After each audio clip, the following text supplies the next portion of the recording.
So, you thought it was all over, huh? I snapped my fingers. Poof! Thanos gone. The universe saved. Or so we believed. But what if that heroic act, my ultimate sacrifice? What if it wasn't the end of the story? What if it was the prologue to something far worse? Did Iron Man save the world only to doom all realities? It's a heavy question, I know. The Infinity Stones, cosmic power, the building blocks of existence, I wielded them all 6, at once. The energy surge was, well, it was a lot. Enough to light up a continent, enough to kill a titan, and as it turns out, maybe enough to crack reality itself. Like an egg, a very, very big multiversal egg. This isn't about patting myself on the back, or dwelling on the whole dying part. This is about consequences. Unforeseen ones. The kind that sneak up on you when you're busy celebrating. The kind that make you wonder if ultimate power always comes with an ultimate hidden price tag, a price the entire multiverse might have to pay. So buckle up, buttercups, we're going on a little trip. Now let's talk about the new guy on the block, Kang, the Conqueror. Sounds impressive, doesn't he? Time-traveling dude with a penchant for purple, and ruling things. He who remains warned us about his variants, an infinite number of Kangs all gunning for the multiverse. He's been set up as the next big bad, the ultimate threat, the one who will make Thanos look like a petty thief. But is he really the mastermind or just a very shiny, very loud distraction? A cosmic red herring, if you will. The Time Variance Authority, the sacred timeline, all designed to stop Kangs from messing everything up. But the multiverse is already in chaos, isn't it? Even before Kang truly made his grand entrance. We've seen spiders from other dimensions, strange doctors bending reality, scarlet witches rewriting towns, gods of mischief breaking time. Is Kang causing all that? Or is he just a product of it? A symptom of a much deeper, more fundamental problem. A problem that might have a very familiar ironclad origin. Perhaps he's just the most visible symptom of a sickness I started. Kang wants to conquer, to control, to impose order. His order, of course, across all timelines, but the unraveling we're seeing, it feels different, more chaotic, less controlled. Like reality itself is fraying. Like the very laws of physics are having a nervous breakdown. Is that Kang's intricate plan?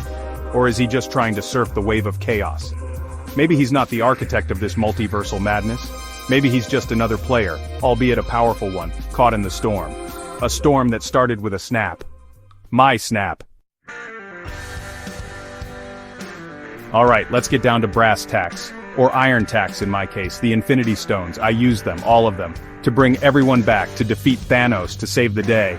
Sounds heroic, and it was, but there's a catch. Using that kind of power isn't like flipping a switch, it's like setting off a nuclear bomb in a library.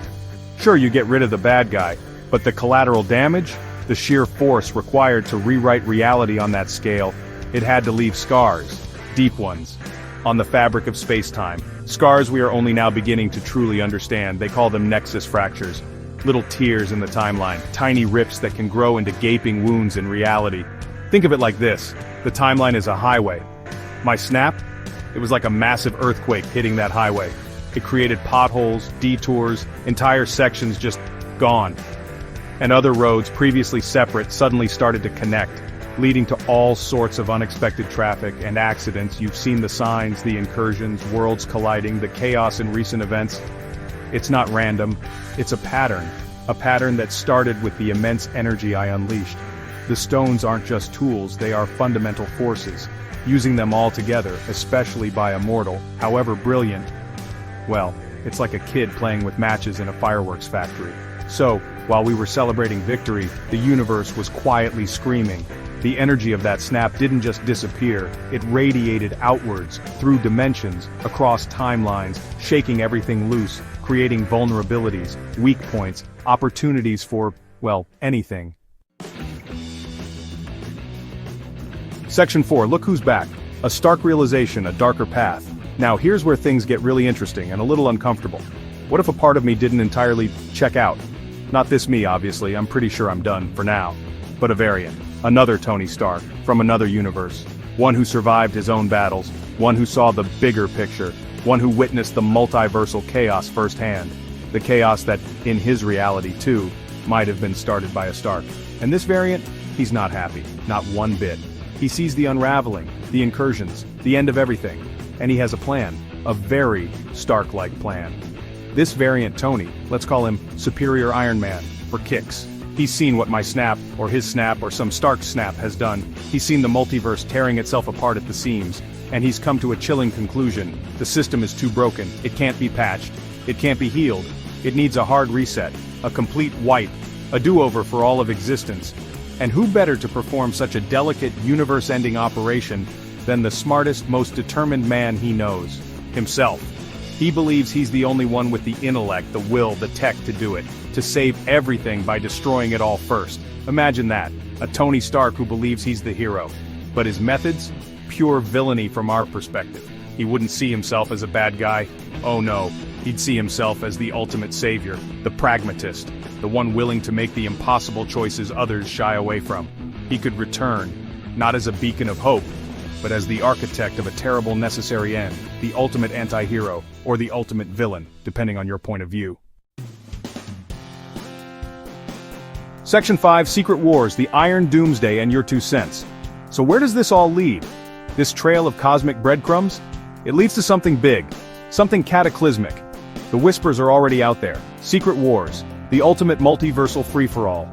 Realities colliding, heroes and villains from every corner of existence thrown together. A battle for the fate of whatever remains of the multiverse. And in the heart of that storm, pulling the strings.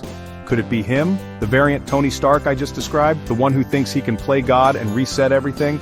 It's a narrative that writes itself almost, think about it. Kang might be a formidable foe, a conqueror, but a rogue Tony Stark, with intimate knowledge of the Infinity Stones. With genius-level intellect and a messianic drive, he could be the true architect of the ultimate doomsday. He wouldn't just want to rule, he'd want to rebuild, from scratch, his design, a perfect universe in his eyes. And Secret Wars could be his grand, terrible project, the final desperate battle to stop him, or to help him depending on who you ask. The man who built the armor to protect the world, now threatening to become its unmaker. Poetic in a terrifying way. This isn't just about a cool villain theory, folks. It's about the nature of heroism, the burden of genius, the idea that even the best intentions can pave the road to, well, you know. My actions, my snap, however heroic, set events in motion. Events that could culminate in a version of me trying to end everything, to save it in the only way he thinks possible. It ties everything together, the multiversal chaos, the nexus fractures. Even Kang could be a pawn in this variant Tony's larger game, or an obstacle to be removed. A rival architect of reality. The ultimate conflict, Stark versus Stark, for all the marbles. So, as we head towards this inevitable multiversal meltdown, keep an eye out. Look beyond the obvious threats. Consider the possibility that the greatest danger might come from a very familiar face. My face. A face that once promised to put a suit of armor around the world. What if that promise, twisted and magnified, becomes a threat to all worlds?